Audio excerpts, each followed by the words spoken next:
শক্তিশালী হচ্ছে ইরান। বিশ্বের বিভিন্ন প্রান্ত থেকে ইরানের প্রতি আগ্রহ বাড়ছে। তার অংশ হিসেবে বিরল এক সফরে বর্তমানে ইরানে অবস্থান করছে উত্তর কোরিয়ার একটি সরকারি প্রতিনিধি দল।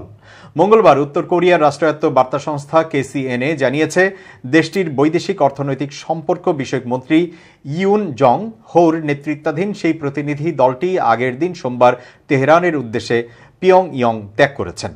এ ব্যাপারে বিস্তারিত আর কিছু উল্লেখ করা হয়নি KCNA-র প্রতিবেদনে। আন্তর্জাতিক অঙ্গন থেকে প্রায় বিচ্ছিন্ন উত্তর কোরিয়ার সঙ্গে অবশ্য ইরানের সম্পর্ক বেশ পুরনো। আন্তর্জাতিক রাজনীতি বিশ্লেষকদের মতে দুই দেশের সম্পর্কের ক্ষেত্রে সেতুবন্ধন হিসেবে কাজ করেছে ব্যালিস্টিক ক্ষেপণাস্ত্র প্রকল্প।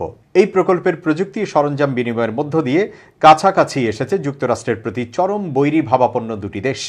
ব্যালিস্টিক প্রকল্পের পাশাপাশি এক্ষেত্রে আরেকটি গুরুত্বপূর্ণ প্রভাবকের নাম রাশিয়া।